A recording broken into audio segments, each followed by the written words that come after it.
Thank you very much, Shox and Trevor. It is time for the Super Hot Crew to battle against Millennium.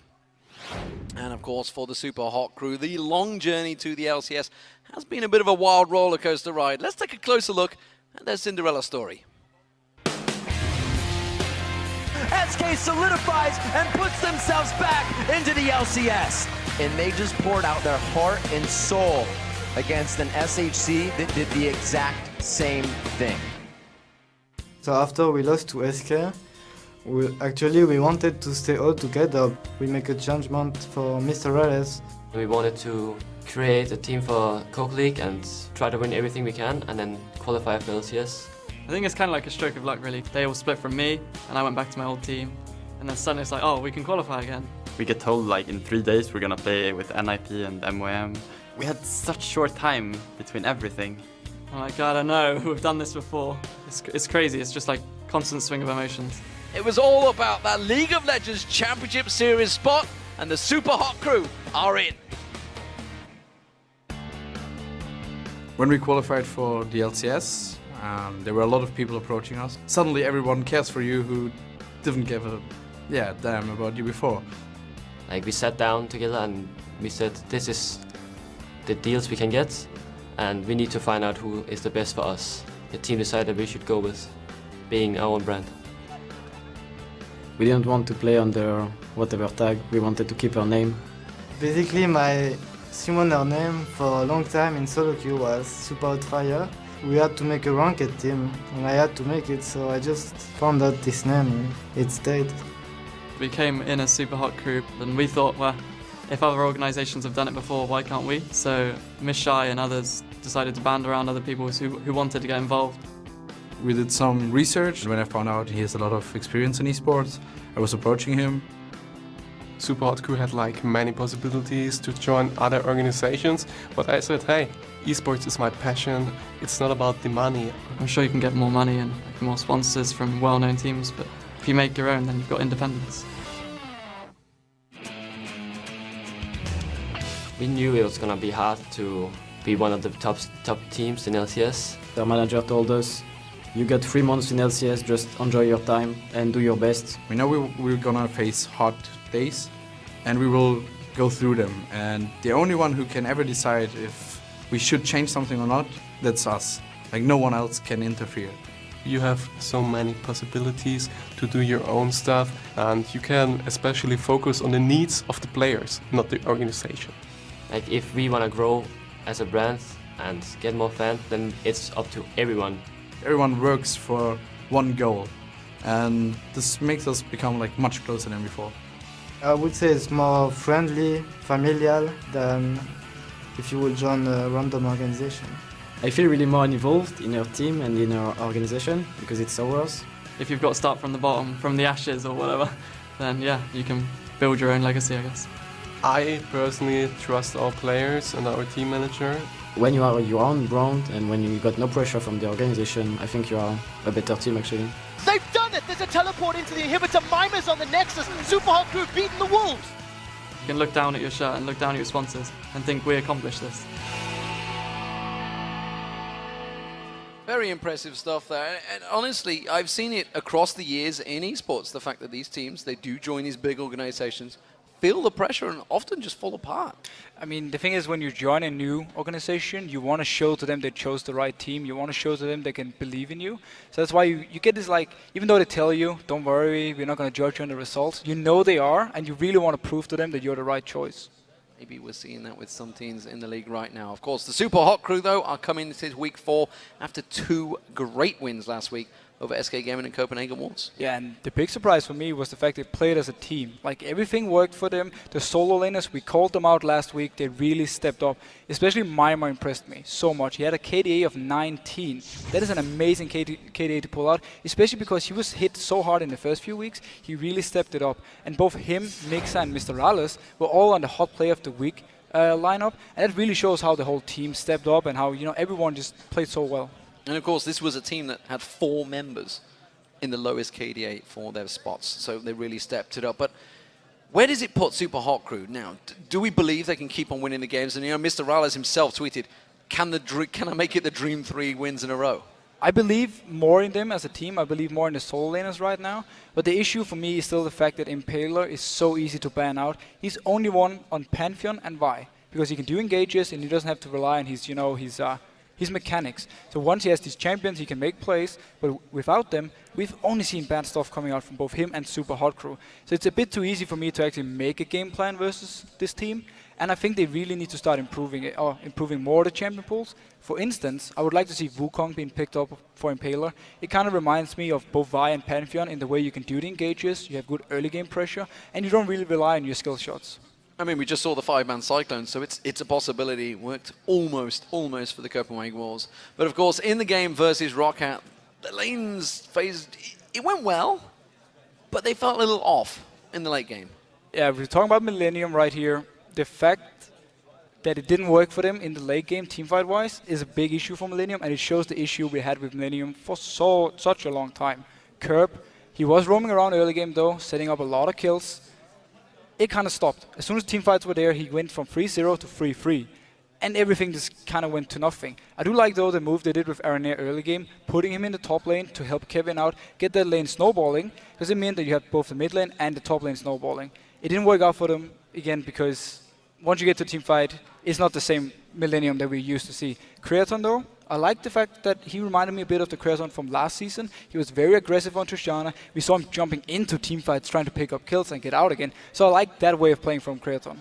Just make sure he doesn't break his hand this time around, of course. But Millennium, they had a good early game, like you say, but they became a little overconfident. This is something we've seen from them before, and they started giving free kills to Roccat and just letting them get ahead. And this is the thing about Millennium. The shot calling, once they got out the laning phase, is not good enough. They went in, for instance, for the red buff and actually gave 2 free kills just to try and take away a red buff at like 25 minutes in the game. It doesn't really make any sense, and it's a very risky play. And they rely so much on the individual play from these players, because once you're in the team fights, the synergy is not there, the teamwork is not there, and they're not focusing the same targets. Well, they are the two teams. That's what we think they are anyway. Let's see how it develops, because let's check out those starting lineups. On the blue side, it is going to be the Super Hot Crew. It is Mima in the top lane. Great series from him last week. Impaler in the jungle. Another great series from him last week. Moops and Mr. Rales alongside his mixer is the duo lane, and they've all played so well last week. They all played so well, and it's time now for Millennium on the red side to actually step up their game. We have Kevin in the top lane, we have Aranea out in the jungle, we have Curb in the mid lane, Creaton as the AD carry, and Jiri on support. Well, these are the only 2 remaining teams that have yet to face each other on the Rift. And so for this match, well, we thought we'd look in the jungle for our featured matchup, which is Impaler up against Aranea. And this is actually 2 junglers that, for me they're very similar. They play the same kind of champions, they have the same kind of play style, and they also want to be the one who makes the calls and the plays early game. But sadly, both of them have been weak points for the teams. We have to say it as it is. They haven't been able to step up really, except for maybe the last week for Impaler's side. But before that, they don't really have the impact they need. And that's an issue, because we're in a meta right now where you really need the jungler to do a lot of work. And of course, last week we saw Impaler playing Pantheon to great effect, and it's kind of Aranea's champion as well. Yeah, both of them, they really like this Pantheon, and it works for Impaler at least the same way as it's hard to say, as Vi, because you can do the early kills and also you can do the engage. Like, he wants to jump in with his Skyfall and then start the whole fight, make the call. And he doesn't even have to, rely too much on his mechanics. He said himself in the interview how his mechanics, that's not what he's known for. The question for me, though, is will Pantheon now just be another must ban versus Super Hot Crew? Yes, your jungler, he's taking 2 bans, but then he's pretty much gone. Like, will we see Pantheon being banned away, or will they actually let it go through? What about Aranea, though, from Millennium? And of course, we've talked about how he is kind of the shot caller. Both junglers are the shot callers for the teams, and he's been making maybe some wrong calls lately. Yeah, his calls has been a little bit off. Very aggressive calls. I mean, it's good if you can execute it, but if you kind of keep falling behind on it, it doesn't work. He's been very busy with his exams, and he's actually finally done with them now, so he can really start practicing. He has his gaming house, he's moving in there, and I expect to see Aranea really step it up now and become the leader that Millennium needs, and the one they had last season. The guy who always walked in front and made sure everyone was feeling all right and everyone was confident in themselves. Well, we are about to get into picks and bans, so what do we make of these 2 teams? Obviously, we've talked about the fact that Vi, Pantheon, these are big keys for the junglers, but what do we make of everyone else? We saw Kurt playing very well in the early game up against Rocket. Yeah, as soon as Kerb gets something he can roam on, like a Gragas or LeBlanc, he's always an issue for other teams to deal with in the early game. So either he's going to be the target, or they're just going to go straight for the junglers and make sure that, you know, Aranea can get maybe an Elise, and then Super Hot Crew is kind of left with nothing. Well, Yasuo banned out. I'll tell you why I'm giggling, because earlier on when a couple of teams were turning up, I heard a lot of noise coming from Millennium Room, so I just had to go in and talk to them. And basically it was Kevin. He just landed a 5-man ult from Yasuo, who's just like, oh, just got everything. So obviously that's been banned out. Also, Annie and Kassadin being taken away, Ziggs, Morgana, and Gragas. So lots of mid laners and supports being focused on this time around. And not a single jungler being ganked away. Yeah. Vi is open, Pantheon is open, Elise is open. It's going to be actually very fun to see what Super Crew goes with. Will they take the Elise like most teams? Or do they more want, you know, the heavy engaged one for Impaler's side? The Gragas ban? Moops has kind of been a Gragas only player for a long time, and teams know this, so the ban is actually very smart. Well, I mean, all of the bans from Millennium is Moops, every single one. You think of the champions he's played over the last time, he was famous for Morgana, famous for Gragas, pulled out Ziggs and he started learning that. Now what's he going to be left with? Well, he has Orianna. Kind of reminds of the same kind of champions. You can farm a lot, and he also has Kayle. He played it last week, and actually it went pretty well. It's the same kind of champion. You farm a lot early game, you get strong for the team fights. If they don't lock it in here, I haven't actually seen Kerb play Kayle before, so I'm not sure if he's going to pick it up. However, though, Morgana here, they love to play Morgana Caitlyn bot lane, like Morgana support, and just shove the wave constantly. That's what's weak, like Tristana, she's very weak against these heavy shove combos. So this actually opens up for Millennium going Tristana once again, if they were happy about it for first game. Caitlyn was locked in. Talk about, obviously, that he did play Tristana. To varying effects. We're still not sold on that one yet. It looks like it will be Thresh as the opener, of course. Does leave a couple of options open, but the Annie being banned out, of course, means that Mixer, who himself went for Morgana as support before, maybe was thinking about that, but of course that was banned out. Maybe, I mean, is that a respect ban? I mean, it did do very well for Super Hot Crew up against Rocket last week. It's a ban saying, we know you don't really play Annie. We're now picking away Thresh, which is the counter to Leona. So what is he going to go with? Is he going to fall back on a Nami? He's played it before. Or did he actually start practicing Annie? He didn't play it before. He never played it before in LCS. So I like the way Millennium is actually doing this, trying to shut down Mixer and also make it harder for Mr. Rales to do anything in the lane then. He did early pick the Cait lane, so he's going to be fairly safe and will be able to farm. Lucian coming in on the other side, basically saying Lucian Cait lane, they kind of go even in the lane. Yeah, I mean, it's basically saying we didn't believe in Tristana either earlier on. I'm actually very happy that didn't go in for the Tristana here. She's a very weak pick against Caitlyn. Oh yeah, the Sonar. He played it as well before. Yeah. Oh yeah. And it works. I actually always liked Sonar versus Thresh because you have so much poke on him. As long as you can dodge the hooks, he can't really do anything to you and you can just constantly poke him down. And if he does engage on you after level 6, you can counter engage with your ultimate right in the face of him and the team. There is Pantheon being locked in, so it's Impaler going for that one. It worked very well for him last week. 2 wins on it. It means that Aranea won't have it available. Did also see a LeBlanc being hovered over by Kerb just at the end there. I think so. He actually instant locked it in.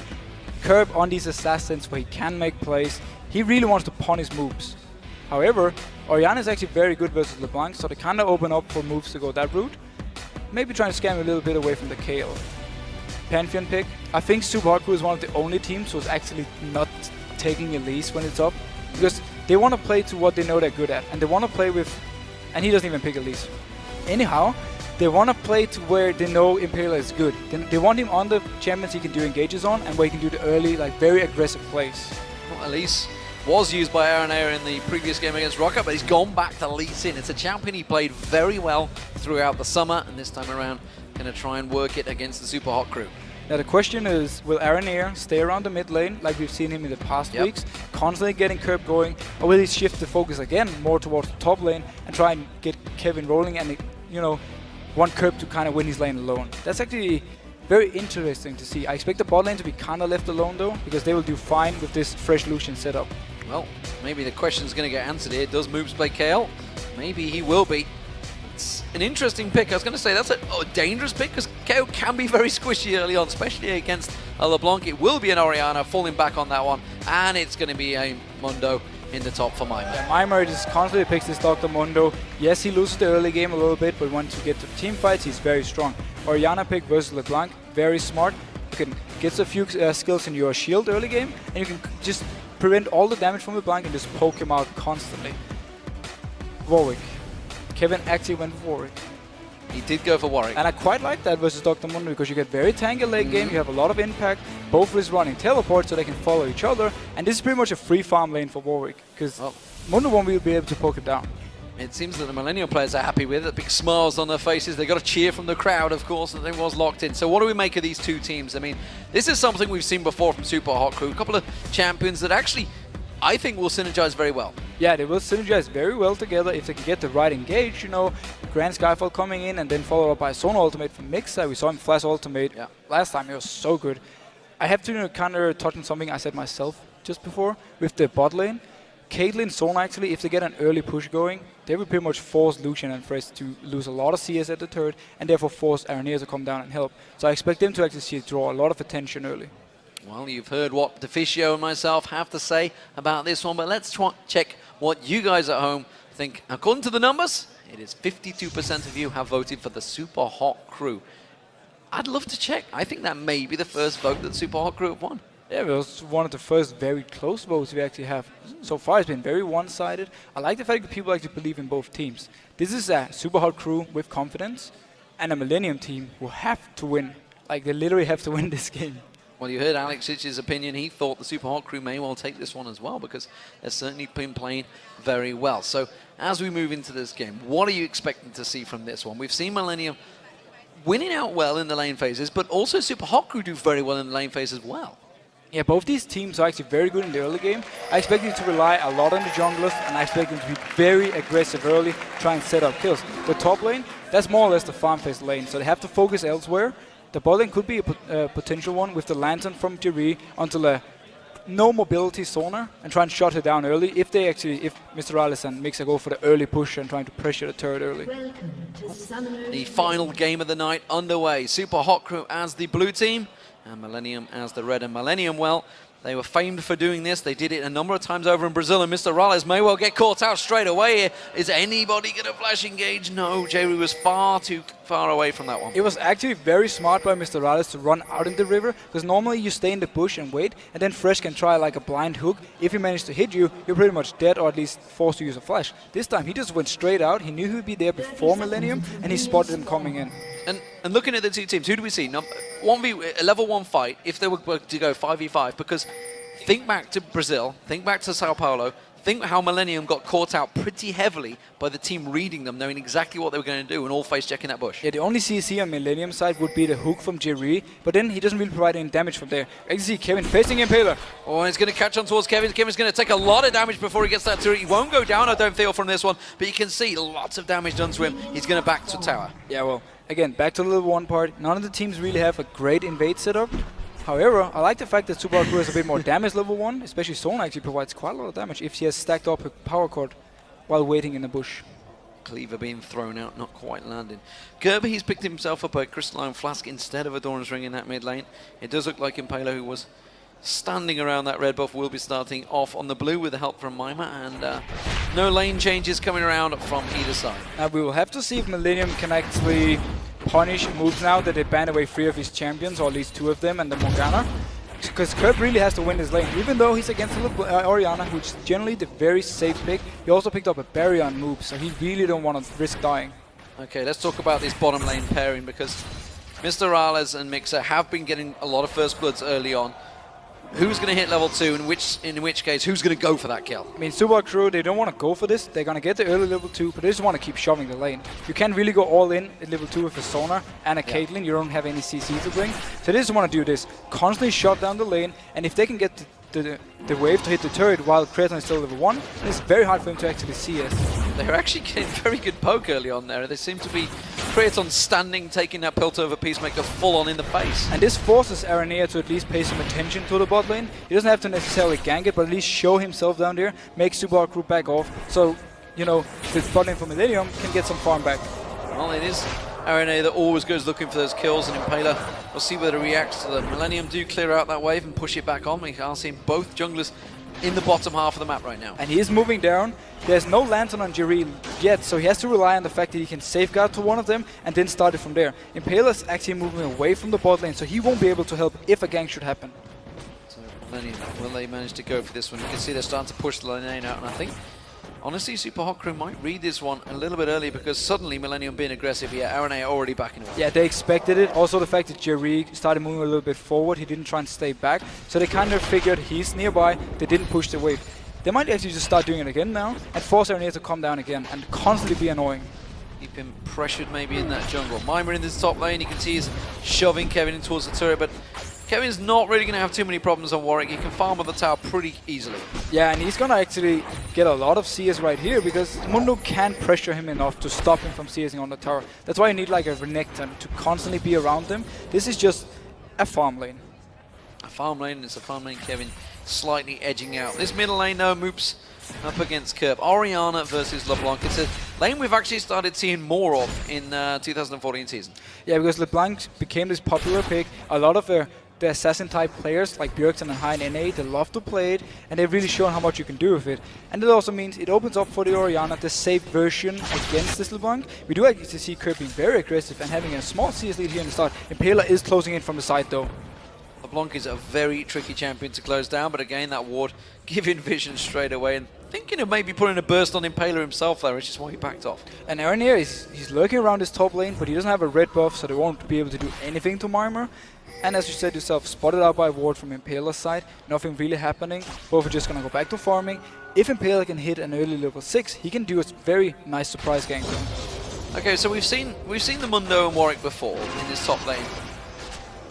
How does this stand when it comes to team fights? We know what Mundo's going to do. He's just going to be walking around this big tank. He's going to have Spirit Facade, Sunfire, Cape, health coming out his backside.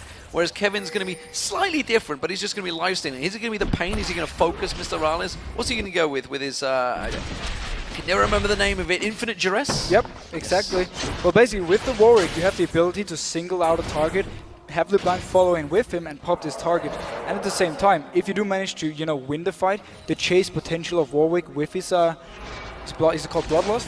Whatever it is, Bloodhunt? Yep. To constantly chase after Super Hot Crew and try and get more kills. And what also Warwick brings, and it's actually something people forget, he gives attack speed to the entire team if they are around him when he pops his W. See how it works out for them as it is.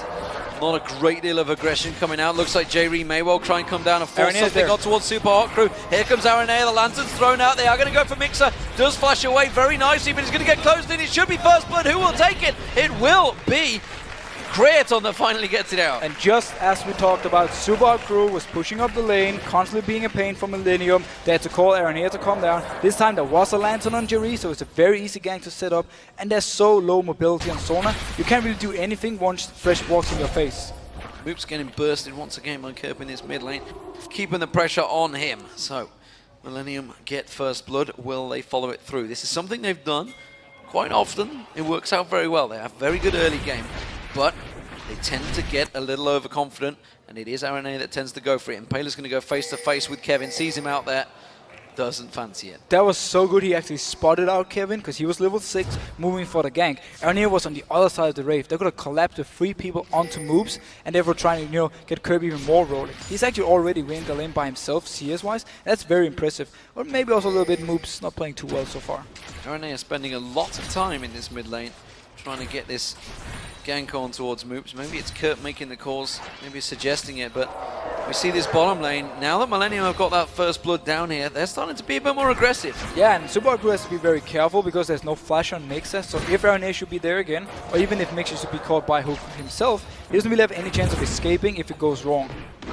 LeBlanc making a move down to bottom, but instead it's just warding out that red buff. Moops will be picking up the blue. Going to be gifted across towards him, which means he will be able to keep Kerp at bay for a little bit longer, who himself hasn't actually got the blue buff yet. Oh, he hasn't picked it up yet.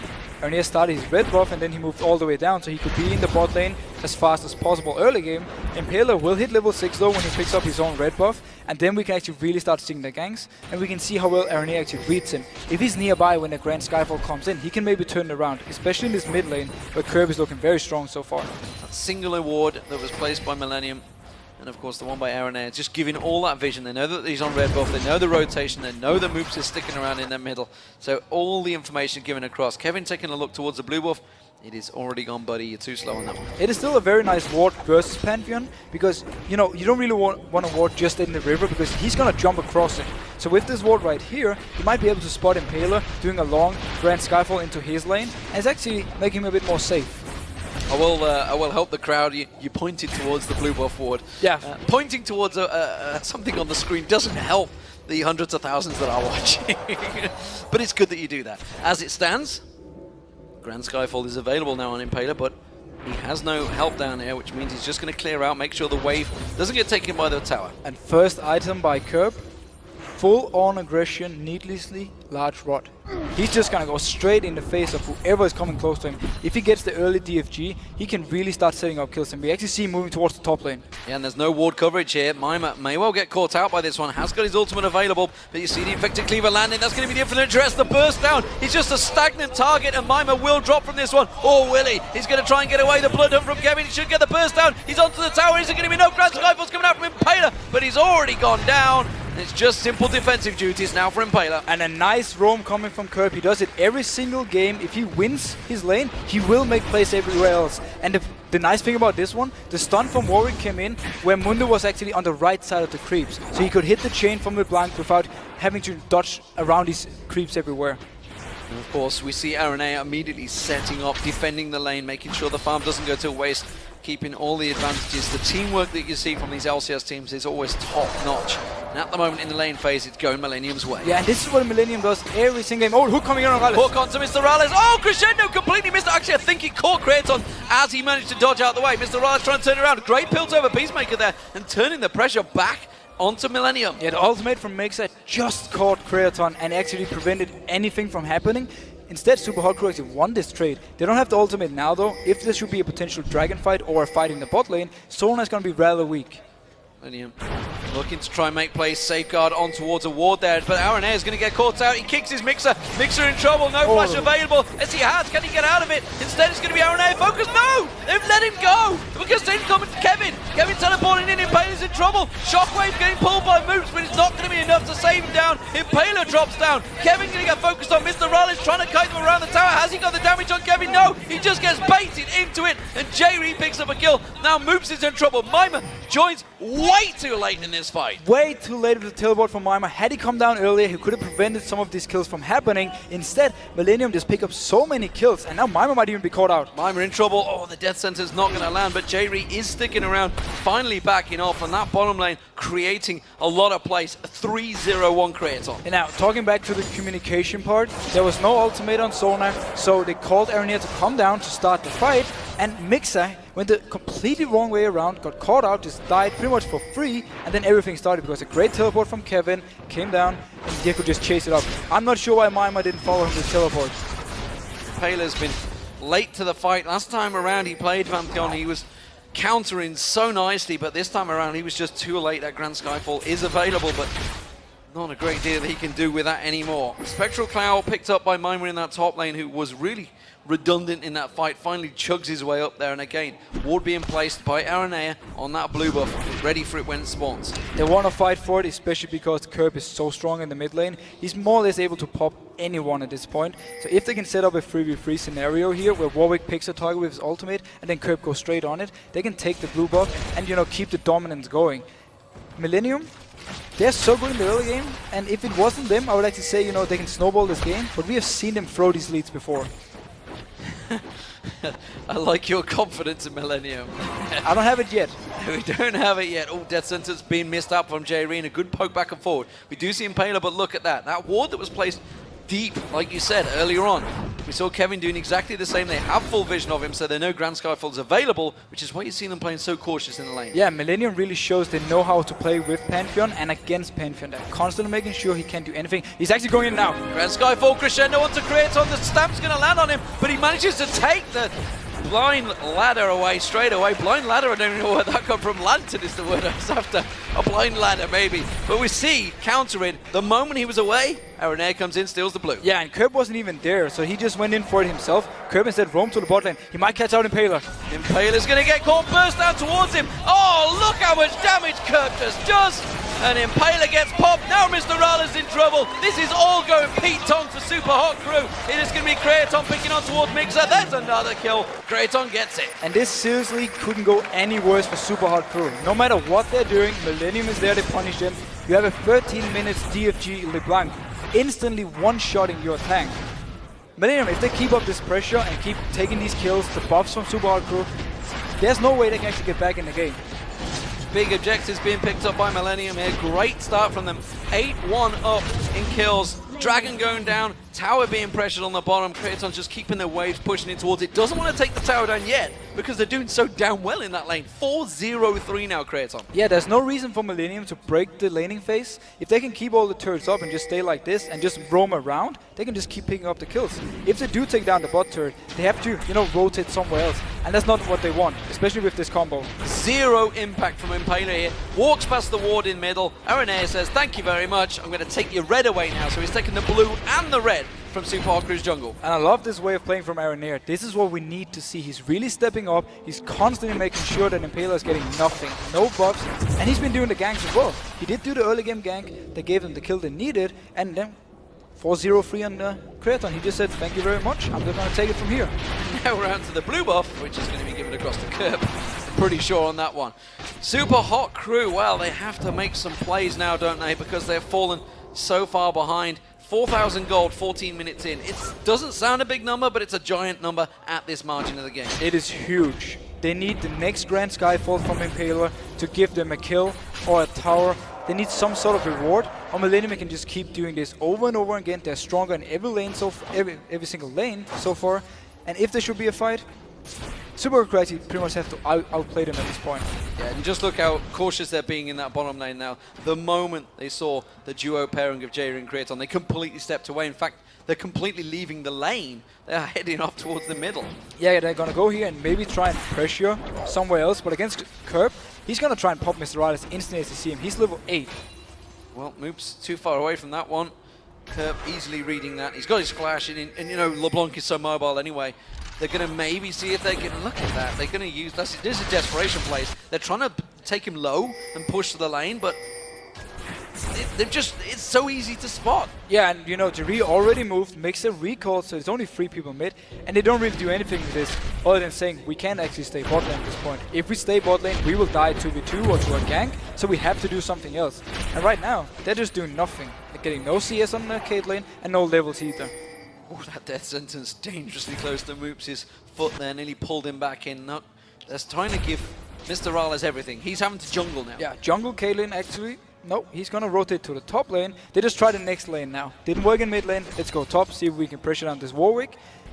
Millennium should be able to take somewhere else, especially in the bot lane. And we should explain this, because you can see down the bottom lane, if we take a quick... Oh, I tell you what, Impaler's going to find Curb, but he's already had a problem with that one before, realizing the damage burst that could come out of Curb. He's not too worried at the moment, looking towards that blue buff, instead he's going to come across. But what I was about to focus on is that bottom lane. The problem with this bottom lane is that they were freezing it, and Super Hot Crew could do nothing about it. Mix is dead.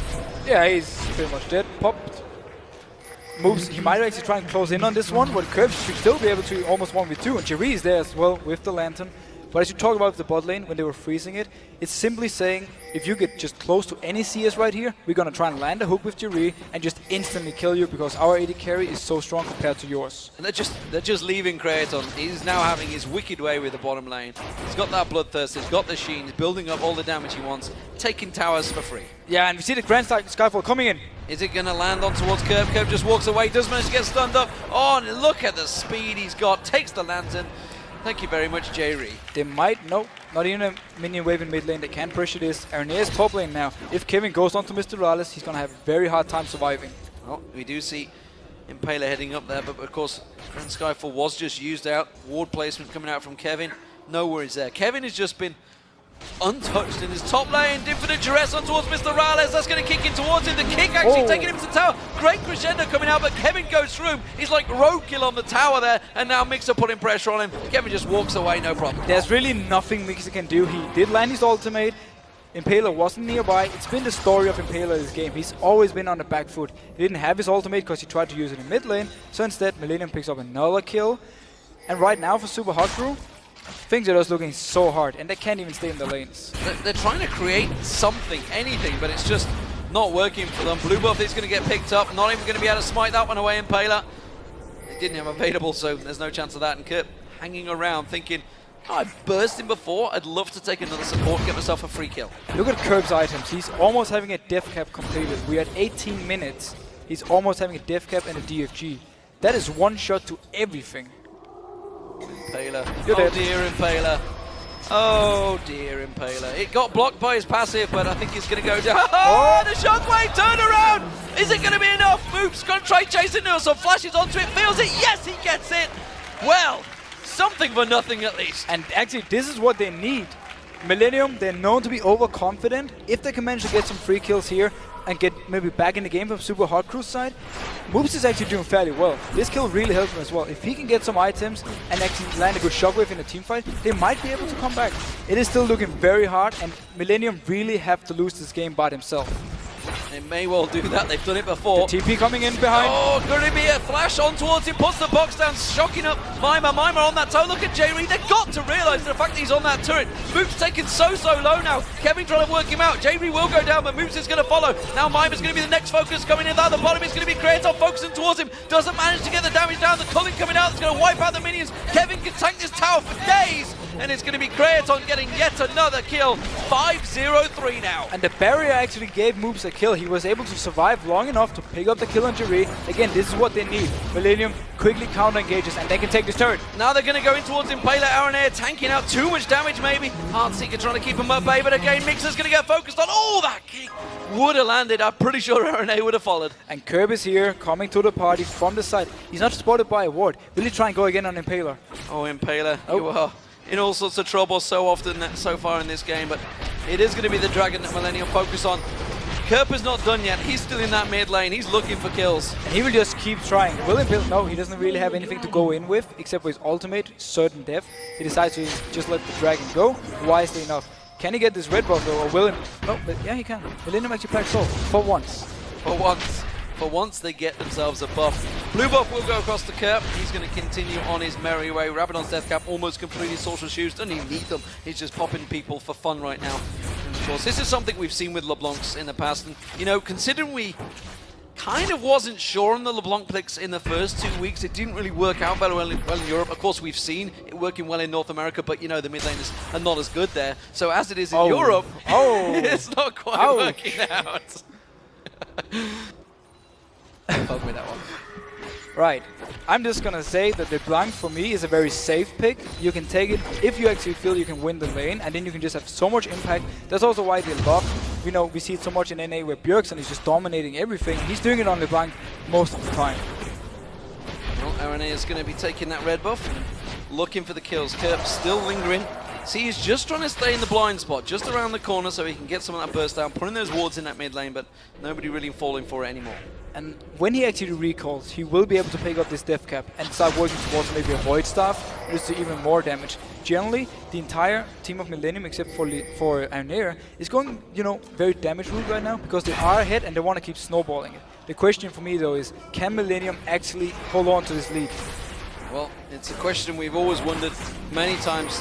There's a question against Roccat. Crescendo completely misses from Mixer there, whiffed it totally, and now they focus Shockwave on towards Aranea and J-Reed, acing the holes coming through. J-Reed's taken low from this one. Impaler maybe able to land a spear on towards him, but no, Safeguard comes back in. Mima gets taken low. Kevin goes in and turns the lock in towards him, but he gets taken down nicely. Good to stun from Impaler there. Creator though with the culling coming out. He's just massacring the team. Now he's going to get focused on. Impaler gets locked in there. That's going to be a great death sentence coming out. Now they're going to focus on towards Moops. Moops is going to have to run away from this one. It's a mess messy fight from both teams and a 2-for-2 trade. But respect to Super Hot Crew for actually going even in this fight. They managed to pick up an early kill. Very good shockwave by Moobs. They chased it on a little bit too far and Curb came in. He actually used his whole combo on Mimor at first and didn't kill him. That's why he couldn't really do anything until his cooldowns were ready again. He popped in and then he got the kills he needed. Millennium, we mentioned how many times they've gone a little too aggressive and great. Again, dissonance coming out, but that will be the turret. Curb just trying to use his Mimic there to just try and bait something from Moops. And the guy that was targeted by all the bans from Millennium is actually the one who has to really step up from Super Hot Crew. He's 3-1 and 2, he's almost completing his death cap, and he's actually having quite a lot of damage. If he can keep going like this, Super Hot Crew actually have a chance in the fight. As it stands, Super Hot Crew trying their best to get themselves back into this one. We have to touch a little bit on the fact that hard engaging from Super Hot Crew is very hard against this team. Very mobile Millennium. We saw before the flash ulti coming in from Mixer, dashed away by Kraton and jumped away by Curb. So it's going to be very hard for him to actually hit anything, especially also because Aranea can do the same. He can like dash to a ward. It is going to be the Super Hot Crew this time around picking that blue buff up for Moops. That's important. He needs that. Kevin's going to take that top lane turret. One more swipe of his claw will do that.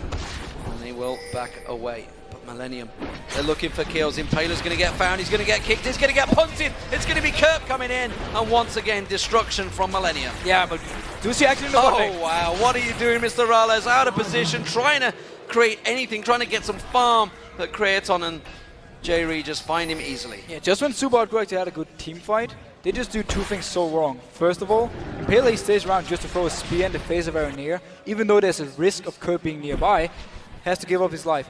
Mr. Rales, he had to shove up the bot lane to try and get some farm, and he just got caught out of position. Kick on Mixer, Lee Sin-Go, he had so many wards placed out there. Pretty making sure they get that full vision. It was put down a minute ago. Kraton now down in this bottom lane. It's J-Ree that's tanking out that turret. They're going to take this inner turret down, no problem, I doubt that.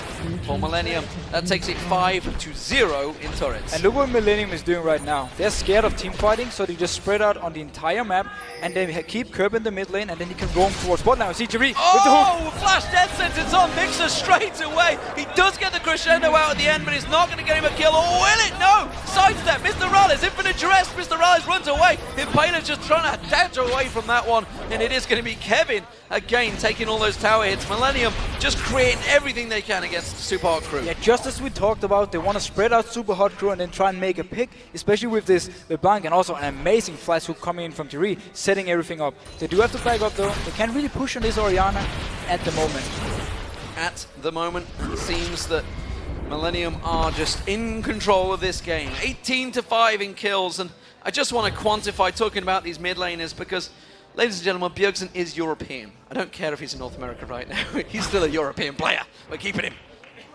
He's still my little Bjergsen. He's your little Bjergsen. My little Bjergsen. You've said different words to Bjergsen, I believe, on camera in the past. We won't go to that right now, though. Definitely not. I really like Bjergsen. I'm very happy he's doing well in NA, and I wish the best for him. But back to this game. Millennium are just totally dominating right now. Super Hot Crew, we've talked about before how they do well in the early game and then they manage to turn the game. This is probably another situation. I don't think we've ever seen them come back from a dangerous situation like this. No, we haven't really seen them as a team pile up and make the comeback. But so far, they're actually doing the right thing. They're just constantly farming away like they should be doing. Millennium, I have a weird feeling right now that they're actually scared of trying to do too much. That's why they want to make these picks and then set something up. We haven't even seen them trying to get vision control of the Baron area. That's actually Super Hot Crew who's having the wards there. So Millennium right now, just waiting out a little bit, maybe waiting for a few key items on a certain champions. So let's talk about this impact that Warwick's had in this game, because he's got a 100% win rate so far, looking like it's going to stay that way. This is the 3 of 3 now win rate for Warwick. Is this really a champion we're going to have to start looking at? Because again, infinite duress on Mima. Mima tanking out the turret, quite a lot of damage coming towards him, but nobody else really going to follow this up. Oh, that's as I say that. Millennium dash up that mid lane. Oh, he's teleporting. Oh, he's teleporting. Yeah. He's gone. Nice.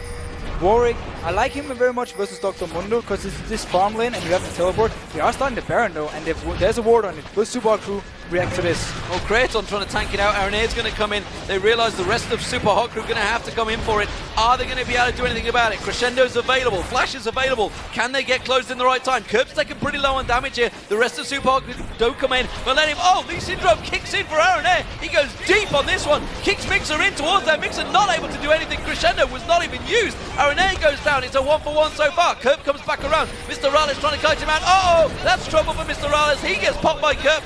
Back and forth action, but it's another 2-for-1, and Kevin continuing to put pressure on Super Hot Crew. Again, kind of messy fight. Mixer got caught by the kick from Lee Sin and into a hook, and he just died from there. Oh, Jerry actually been caught out. Jerry does get the death sentence down. The shockwave was used, but just not enough damage, even on the support. Again, if you're so far ahead in gold as Millennium are right now, you need to be able to win this fight, you know, more convincingly. Right now, they don't really do too much other than try and pick 1 or 2 kills, and then we go back to the same mode. Oh, they're going in! Oh, infinite duress. That's going to be a hoops down. Completely caught out once again. We talked about how this Warwick can play a part, and the moment he locks up, that's basically a dead even stun that everybody's just going to pounce on. Yeah, and right as I'm saying, they don't really do anything. They boom, flash, stun, and they go in for this one. And this is what you can do with this Warwick LeBlanc combo. Always single out a target and just go for it. And you also have the Lee Sin to actually kick someone into you. So you have a lot of options of picking out champs. It's what they're doing now. I'm being a little bit too harsh on them, I feel. I kind of want to see them actually close out a game and show they know how to, you know, win games. But we're only at the 28-minute mark now. Let's not get carried away with this one. They like to take it long. Yes, but we are at such a huge gold lead at the 28 mark. That's what we need to keep in mind. They have every option of setting up kills, and they just need to do it and constantly, you know, keep Super Hot Crew on the back foot. Cast your mind back to that 7 Wolves game in Brazil. It was with the Baron, 20,000 gold ahead, and they made a good attempt to throw in a game. It was not good for Millennium, and maybe that will start flickering in their mind if some of these plays start to go askew. Yeah, it's definitely something they're actually thinking about. It's maybe why they're being, again, a little bit careful, because you really don't want or give away, you don't want to give away this lead. And they want to show to everyone, because Arenair was talking about in the interview before in the games, that we want to show we know how to close games. So that's really what they want to, you know, we can see here. Well, Super Hot Crew rushing into this one, but they're walking through a wave of pink wards, and Millennium have full vision. They are a little bit spread out, though. We can see Kraton now just coming back, and let's talk about Kraton. 906, Trinity Force, Bloodthirster, Banshee's Veil, and Last Whisper already on him. Yeah, he's so strong. We've been talking about Curb, how he can take out a target, but oh, Curb coming from side. Curb's going to go in. It's actually Impaler. He caught on, not the burst that he was looking for, and he was really after Mixer. Anyhow, Kraton, if there should be an extended fight, he's going to do so much damage. And Mr. Riles, he can't compete with it right now, and he's not supposed to. Baron being started off again. This time around, Millennium looking to peel off once again, I feel. We do see the Super Hot Crew coming in. It's going to be Mima. Look at the damage on him. That is the tankiest member of the Super Hot Crew going down like a minion. And he got caught off guard. The rest of the Super Hot Crew, hook coming. Oh no, Mixer getting caught out there. Does pull out the Crescendo, but it's too little too late. That's a double kill now for Kraton. He's focusing in. Shockwave only capturing on Kurt. Moves in all sorts of trouble. He's going to have another triple kill now for Kraton. Can he go for the quadra? They're going to keep on chasing. No. Bat sportsmanship. Oh, another hook comes out. Brilliant play from Jerry. That's a quadra kill. This game is over. This has to be the end. Finally there, Millennium gets the fight they need, and they just pick up kill after kill. Great individual play coming in as well. You know, flash hooks, and Curb always coming from the side, setting something up. Millennium is finally showing how to close a game. Well, they're not going to close it yet. They're going to take down an inhibitor turret. They're going to take down the inhibitor as well, but the respawn's now coming in because we are only at the 30-minute mark. Super Hot Crew respawning, but they are really up against it now. 25 kills to 6. 16,000 gold behind. They have got 3 turrets. That's something, but they're just in trouble. And it's going to be Millennium taking the inner on the top lane. And the Baron didn't even go down, so they can go back to this one, try and bait Super Hot Crew out again. We see Mima, he might want to close in on this. Well, they're going to try and chase. It's a 4v5 situation if the rest of Super Hot Crew were with them, but they're not. And Curb is just going to move back in. Oh, I tell you what. Moops has to be careful here because Curb is dangerous. And Curb just wants someone to show down in the bot lane or nearby. Mr. Morales not going to land his combo. Not quite going to get it in there. They're going to try and chase on towards him. Ace in the hole will take him low. Have they got enough? They're going to get Grand Skyfall. Curb could go down here. They're going to get the stun. No, they're not. Because Curb just says, see ya. Mixer's coming in though from the side. He has a lot of move speed right now. Doesn't decide to go for it. No. Curb just walks away. 6-1-7 Curb, and honestly, is just stomping anywhere he goes, but 13-0-6 on Creator. All right, here's two options for Super Hot Crew. Either we want to go out and try and fight for this Baron and try and stop it and, you know, pick the fight we want, or give them the Baron, wait in the base, just constantly wave clear, and then try and punish a mistake from Millennium. If they do manage to pick up this Baron though, which they will fairly uncontested, they just have every option to win this game now. Well, Baron being starting off by one Millennium once again, but again, not really focusing on it, and they've no reason to go for Baron, honestly. They don't need it right now. They've been shoving through, but Baron buff, it's always a bonus. Yeah, and when it's this easy to pick it up, the only thing that can go wrong is actually Pantheon trying to jump in and steal it, but he has no vision, so he has to guess. And if he actually manages to steal this, it's going to be steal of the year. Well, blind man drop is a possibility. Joey doesn't manage to land that death sentence. It will be the Baron picked up without contestation from Super Hot Crew. Right. Now we have to give credit to Millennium. They are actually snowballing this game, and they are doing everything right. So, like, now, they're actually doing what they should be doing. Got the Baron, got the kills they needed, and Creaton is just being an absolute beast on his honestly, Lucian. but despite obviously Kurt creating plays himself, I feel it's actually Kevin, every time he uses Infinite Duress, he's getting on the right targets. He's going for moves. He's going for Mr. Alice. Impaler's obviously also been a call, but the moment it's basically a stagnant target. It's an easy kill. It's an easy kill, and Kevin is so good right now at targeting or finding these easy kills. Also, his teleports early in the game really help to set up some kills. Mima just getting caught. He gets beaten down. It's a good defensive ball shield coming out from Moops now, but a Kerp goes aggressive. And Mixer, well, he went down before he got a chance to breathe. Gets himself a second. This is all over for Super Hot Crew. Millennium really have played this game very well. Yeah, and Kerp, he's actually been able to do this pretty much through the entire game. He got such a good start, he got an early DFG, and just started picking up targets. And there's nothing worse than playing support against that. So there you go, ladies and gentlemen. Millennium do get themselves more kills on the board. Creator now 14-0-7 as they finish out this game. The Nexus going down. Millennium finish the day with a win. And the Super Hot Crew, well, there is no dream. They cannot get 3-0. They're back to losing ways. I think this was one of the most one-sided early games we have seen in the current season of LCS. And that's also why, you know, we're being a little bit harsh on Millennium. We wanted them to, you know, constantly pressure this lead they had. But all in all, they played it safe and they got the win they needed. And this is such a huge confidence boost for them. And even when they stood up, they really didn't. They were kind of like celebrating half-heartedly because it was kind of an easy win. It was a bit of an easy win. Everything went well for them early game. They won the lanes. And again, highlight the teleport from Kevin coming down where they picked up the 4 kills, I think it was, in the bot lane. It was basically a huge turning point where they just got so far ahead. There wasn't really anything Super Hot Crew could do to get back in the game. And what do we take from Millennium for this one? Because I believe that's only their 3rd victory in the LCS. They're still down that bottom area. Of course, Alliance just picked themselves up their 3rd victory as well today. So they're not out of it yet. They're still down that bottom of the table. They're still down at the bottom. We saw some good points, though. They got very far ahead early game against actually a Super Hot Crew team who's been doing fairly well early game. So they really showed in some great individual play. And also, I like the rotation and coordination this time. You know, whenever Kerp was roaming, Ernier went into the mid lane, he defended it there, got the farm he needed, and when the bot lane needed help, Ernier was there, picked up the kill, so everything really worked for them, and then they just kept using this LeBlanc to pick up kills in the mid game, and if there was a fight, Creaton was there to take a lot of kills. And we should mention J-Ree there, just giving the thumbs up to the screen. Oh yeah, flash hooks. Some great flash hooks in that I think he did 3 of them actually, and he, you know, every time he gave a kill, and he just gave a big advantage for Millennium, so gotta highlight that one, that was amazing. Of course, you can't have great AD carries without support. But speaking of great AD carries, it's great to see Creaton back in winning ways. 13-0-7, I believe he ended the game with there.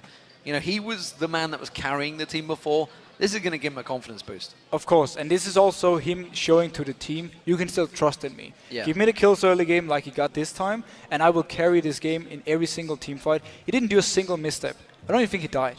And this is interesting because Creaton's probably been the most vocal of all AD carries, saying AD carries, they're not as good as they used to be. They can't carry games, but pretty sure they just proved that they can. They can definitely do a lot. Once we get to these team fights, if you can really kill them, and they can do so much. Now, AD carries for me, at least in Europe, have really stepped up. There was the old argument before that NA had the AD carries, Europe had the mid laners. Right now, I really feel we have so many good AD carries in Europe. Like pretty much all the bot lanes are actually doing well. Yeah. Well, we'll see how that works out for them. Super Hot Crew, where do they take it from here? They're now taking a loss. I don't think they'll be too shocked by it. You know, they talked in the opening feature that how they're, you know, building themselves up. Everything they do is all about themselves, all backing themselves. Any sponsors they pick up, it's all the hard work they've done. There's a lot of hard work for them in the future. There is, but this is one of those games you just kind of want to forget. You look at the early game, what I didn't follow with his TP, and all, you know, the lane matchups, how do we like them?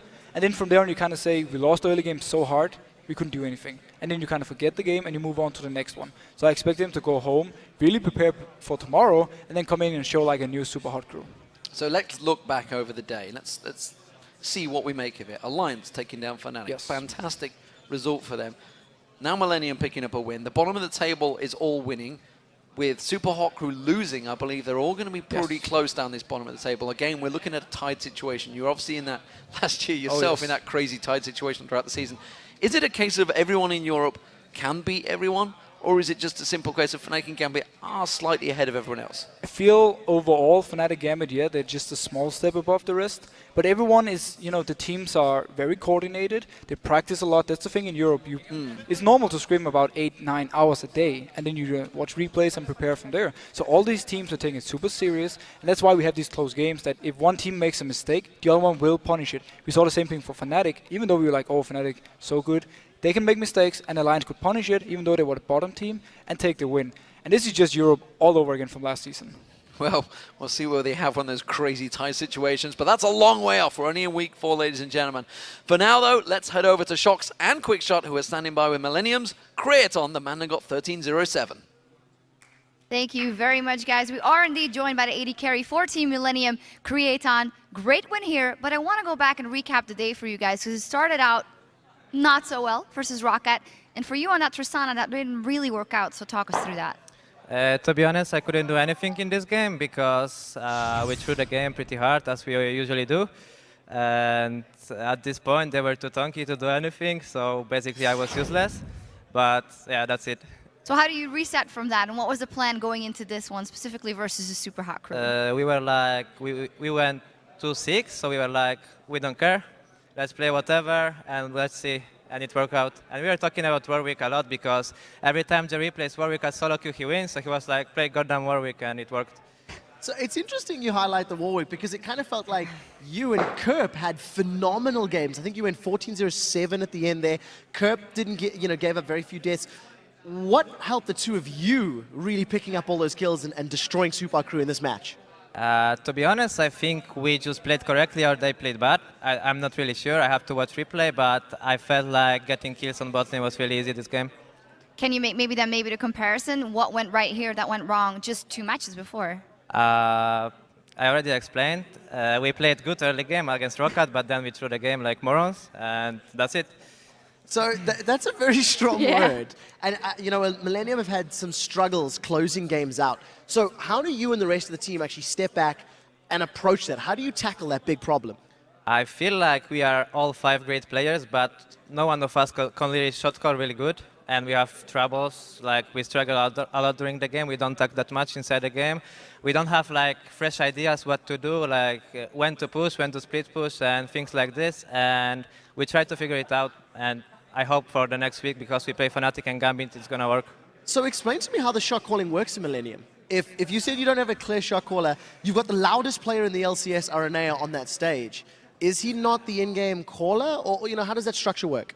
I wouldn't say he's a caller right now. Maybe he's the loudest person, but it doesn't mean that he's going to like make a great calls or something like this. And basically, we just like throw ideas and we try to follow up. Someone doesn't follow up, we get called, blah, blah, blah, and we lose. Is that something you think you can work on, or do you think you will just find a style to work around that and say, well, if we just go chaotic, apparently it works, but maybe it doesn't? I guess so. I feel like Team Rocket plays like this. They just go in, YOLO, and they win, so we may try this one. Now, do you think the same sort of solo queue approach to the game would work against stronger opponents? If you went in with that YOLO mindset, could you take down Gambit or Fnatic right now? I think we could. If we can get some kills on Lucian Thresh, then we can snowball easily, as you could see in this game. Same with LeBlanc, and I think it can work.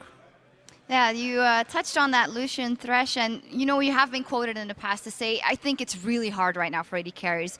Do you feel like you can only do it on Lucian right now, or how's that work? I could do the same on Tristana, Ezreal, Jinx, it doesn't matter. What matters is to like create a situation when we can like make a successful gank and snowball from this moment. Let's talk about that quote, because it's something we as shoutcasters like to talk about a lot. About 2 or 3 weeks ago, you were saying that you don't feel like AD carries are in a good position. Not too much has changed in the game since then. Has your viewpoint changed? No. And why not? Explain to us. Because I deal no damage in late game. I don't know. Maybe it's because we play so bad, like as a team, and I deal no damage. Or maybe I'm playing bad. I just don't know. Well, you definitely haven't played bad in this game, but you seem to be quite, I don't know how to put it, like, oh, we don't care about this matchup, we'll see, whatever. Is it not maybe someone needed to pick you guys up and say, come on guys, let's go for this, because if we play like this, we can do it? Of course we wanted to win and play our best, but we were just like mentally destroyed after the first game because it was like 5th or 6th game we threw in the LCS. So we were just like, yeah, whatever. Just pick Warwick, go. I've got a question about your mentality. Winning IEM Sao Paulo, was that a very positive experience for your team? And did it make you more confident coming into this week's games? Or, you know, how did that affect your mindset? Actually, I'm not more confident after winning Sao Paulo because Brazilian players are much worse than European. I don't try to flame or something, I'm just telling the truth. It was much easier to play in Brazil than here. It's really hard to win a single match here, like, because we throw so much, like, I don't know what to say. Well, for the very final question, you've been saying you throw games so quickly. How would you prevent Millennium throwing games? What's the ingredient that'll help you fix that? Ban trash. There we go. Thank you very much. Congratulations to you. Good luck in your matchup tomorrow, of course. And now we're going to go back over to D&D to see which spots our team now occupy on the leaderboard. Thank you very much, Quick Shocks. Here is where we are after today's games. With a loss from Fnatic and a win from Gambit. Both teams, they are now tied at 7-2 in first place. Then, of course, it is Rocket. Their wins keep them in third place with a 6-3. And, of course, in fourth place, well, we have SK Gaming. They are now 4 wins, 5 losses. And in fifth place, we have the rest of the European LCS. 4 teams tied on 3 wins and 6 losses. And they are Alliance, Copenhagen Wolves, Millennium, and Super Hot Crew. Everybody tied. No surprises, of course. Europe, what do we expect?